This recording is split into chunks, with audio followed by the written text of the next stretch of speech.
You reap what you sow. And Donald Trump in the last 13 months has sown a lot of ill will, or the last 11 years, whichever you'd care to note. Welcome back into Occupy Democrats. I'm going to show you this massive breaking story of what happens when it comes back around and puts you right in the line of fire. You do not want to miss this. But let's remember something about Donald Trump and the attempts towards him. He actually said this on 60 Minutes, if you don't recall. Remember this? He's going to finally give a direct order to deploy paratroopers into the streets of Washington, D.C., and I'm thinking with weapons and bayonets. What specifically was he suggesting that the U.S. military should do to these protesters? He says, can't you just shoot them? Just shoot them in the legs or something. Because then House Oversight Committee Representative Robert Garcia asked the real question necessary when it comes to Trump wanting to do to others, but then does this regarding Epstein. The question becomes why, right? Yeah. Why are you hiding the Epstein files?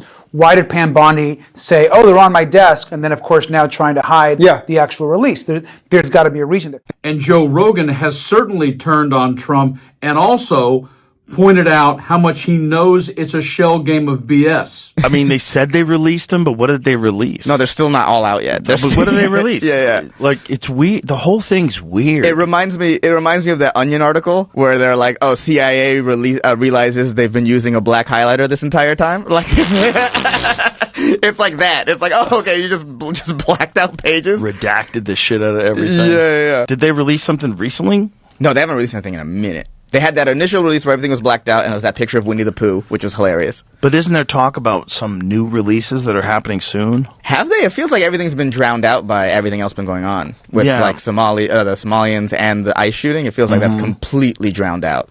Anything about it. I think some of that's on purpose. Oh, 100%. Yeah. And the reality is, in this breaking story, this I campaigned on releasing the files and now I've changed my mind is starting to truly piss people off. And Jamie Raskin of the House Judiciary Committee absolutely nails this breaking story right here. Campaigned on opening up the Epstein files. And so this is one where their own people are looking at them to see whether or not they're serious. And Donald Trump was saying, release the Epstein files. Then they deployed 1,000 FBI agents to go look for Donald Trump's name and his picture in the photographs and the videos and came back and said, looks like he's all over it. And then Trump says, we're not interested anymore. We want to sweep the whole thing under the rug. Now, it's a complete betrayal. So what does that all get you in this breaking story, Donald? Well, let's see. Thomas Matthew Crooks, Ryan Wesley Ruth, and Tyler Robinson. The people who tried to come at you and also got Charlie Kirk. And just in this breaking story, another registered Republican tries to go after Donald Trump over his anger about Epstein. Check this freaking breaking story out. Armed man shot and killed after entering secure perimeter of Mar-A-Lago, Secret Service says. Washington, AP. An armed man drove into the secure perimeter of Mar-A-Lago, President Donald Trump's resort in Palm Beach, Florida, before being shot and killed early Sunday morning, according to a spokesman for the U.S. Secret Service. Although Trump often spends weekends at his resort, he was at the White House when the breach occurred around 1:30 a.m. The man had a gas can and a shotgun, authorities said. Investigators identified him as 21-year-old Austin Tucker Martin of North Carolina, according to the FBI, and authorities said his family had recently reported him missing. He's believed to have purchased his shotgun while driving south, Secret Service spokesman Anthony Guglielmi said, and a box for the weapon was later discovered in the man's vehicle. Investigators have not identified a motive. However, Trump has faced threats to his life before, including 2 assassination attempts during the 2024 campaign. The investigation is ongoing. The man entered the north gate of the property as another vehicle was exiting and was confronted by 2 Secret Service agents and a Palm Beach County Sheriff's deputy, according to Palm Beach County Sheriff Rick Bradshaw. He was ordered to drop those 2 pieces of equipment that he had with him, at which time he put down the gas can, raised the shotgun to a shooting position, Bradshaw said at a brief press conference. The 2 agents and the deputy fired their weapons to neutralize the threat. The Moore County Sheriff's Department in North Carolina said a relative of Martin's reported him missing early Sunday morning. Investigators are working to compile a psychological profile. Asked whether the man was previously known to law enforcement, Bradshaw said, "Not right now." The FBI encouraged residents who live near Mar-A-Lago to check any security cameras they may have for footage that could help investigators. In a post on X, FBI Director Kash Patel said the Bureau would be dedicating all necessary resources to the investigation. Martin was described by family as quiet and averse to guns.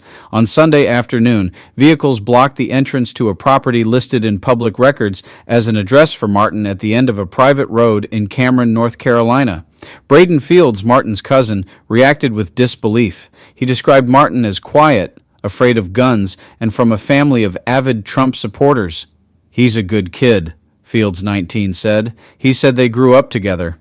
"I wouldn't believe he would do something like this. It's mind-blowing," Fields said. He said Martin worked at a local golf course and would send money from each paycheck to charity. "He wouldn't even hurt an ant. He doesn't even know how to use a gun," Fields said. He said his cousin didn't discuss politics. "We are big Trump supporters, all of us, everybody," Fields said, but his cousin was real quiet, never really talked about anything. The armed man shot and killed by Secret Service agents outside Mar-A-Lago had reportedly become increasingly obsessed with the Epstein files and was also a vocal Trump supporter. Austin Tucker Martin sent a text to a co-worker on February 15, 2026, obtained by TMZ that read, "I don't know if you read up on the Epstein files, but evil is real and unmistakable." He added, "The best people like you and I can do is use what little influence we have. Tell other people about what you hear about the Epstein files and what the government is doing about it. Raise awareness." Sources who worked with him at Pine Needles Lodge and Golf Club in North Carolina told TMZ he became fixated on the Epstein matter after the latest release of the Epstein files and was deeply disturbed by what he believed was a government cover-up, often talking about powerful people getting away with it. Did you hear all that? The quiet guy who doesn't talk about politics, claims doesn't even know how to shoot a gun, but somebody has to do something. But amazingly enough, Crooks was a registered Republican. Robinson, entire Trump family. Ryan Ruth was an independent. And this guy, whole family of Trump supporters. People are getting sick and tired of the shell game lies from Donald Trump. And it's going to either come back to bite him worse in a different way or, like in this situation, wind up much worse for everybody. You guys like and share the video and stay frosty.